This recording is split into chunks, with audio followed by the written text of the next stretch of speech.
सत्संग, विचार, क्षमता और मनोनिग्रह ये बहुत आवश्यक है। सत्संग के द्वारा प्राप्त विवेक से हर समय हम विचार परायण रहें, कहीं कोई असत वृत्ति हमको प्रिय न लगने लगे। असत क्रिया, असत चिंतन, असत वृत्ति, जैसे पराई माता बहनों की तरफ गंदी दृष्टि, धन के द्वारा प्राप्त होने वाले सुखों में प्रियता, मान बढ़ाई, यश कीर्ति, ये सब असत वृत्ति हैं। तो सत्संग के द्वारा प्राप्त विवेक से हम सावधान पूर्वक, विचार पूर्वक इनसे बचते रहें। और क्षमता, मान अपमान में सम, निंदा स्तुति में सम, सुख दुख में सम, जय पराजय में सम। सम एक बहुत शीतलता है। और संतोष, जैसी परिस्थिति हमें भगवान ने दी है, हम किसी से, ना भगवान से ना किसी इंसान से, परिस्थिति के परिवर्तन की चाह ना करें। सत्संग, विचार, मनोनिग्रह, हमारा मन जहां जहां जाता है वहां से हटा करके अपने लक्ष्य में लगाना।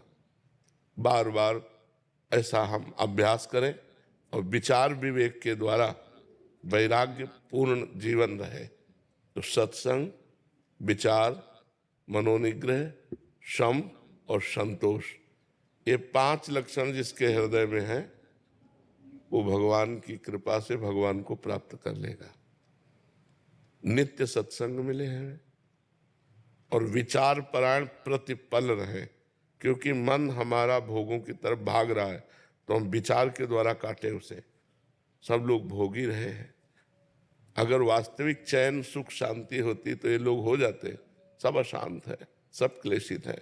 आखिरकार कितने दिन भोगेंगे? आखिरकार इस शरीर अविनाशी तो है नहीं, मरेगा तो है ही, फिर हमारे हाथ क्या लगा? तो विचार के द्वारा हम भोगों का त्याग करें, मन को जहां जहां जाए वहां से हटाकर अपने लक्ष्य पे लगाएं। मनोनिग्रह और सम, द्वंद्वों में सम रहना सीखें। सुख दुख में, लाभ हानि में, मान अपमान में सम रहना सीखें। और सबसे बड़ी चीज है संतोष। हर परिस्थिति में संतोष।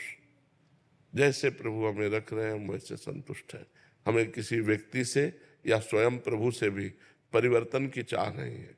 जैसी परिस्थिति है ये हमारे लायक है, हम इसी परिस्थिति में भजन करके भगवान को प्राप्त करें। ये 5 बातें हमारे जीवन में हो, सत्संग, संतोष, मनोनिग्रह, विचार, सम। सम माने समता, बस वो सिद्ध पुरुष हो जाएगा। ये 5 शब्दों को याद कर लो कि इनका हमारे जीवन में योग है कि नहीं। रोज सत्संग, जैसी परिस्थिति उसमें संतोष, जहां जहां मन जाए वहां से हटा के अपने लक्ष्य में लगाना। और विचार परायण रहना, जहां जहां मन हमें फंसा रहा है विचार के द्वारा उसे हम काटें। और सम रहना, द्वंद्वों में सम रहना। द्वंद्वैर विमुक्ता, जो द्वंद्वों से मुक्त है वही परमात्मा प्राप्ति के लिए बकाया नाम जप तो कर ही रहे हैं, गुरु निष्ठा में भी है। तो ये 5 बातों का मनन कर लीजिए, इन 5 को अपने जीवन में लाइए। सत्संग, संतोष, मनोनिग्रह, समता, विचार। विचार नहीं तो पशु है, बिना विचारे जे करें ते पाछे पछताएं। काम बिगाड़ो आपनो जग में होता, एक एक कदम विचार पूर्वक रखें। और मन को बार बार संसार से हटाकर प्रभु में न लगावें तो साधना किस बात की? अगर दुख सुख को सहे ना तो साधु किस बात का?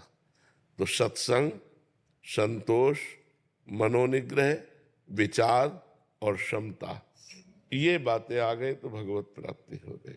समझ रहे हो ना? जीवन मुक्त है अगर ये 5 बातें उसके जीवन में हो, वो जीवन मुक्त ही है। जी।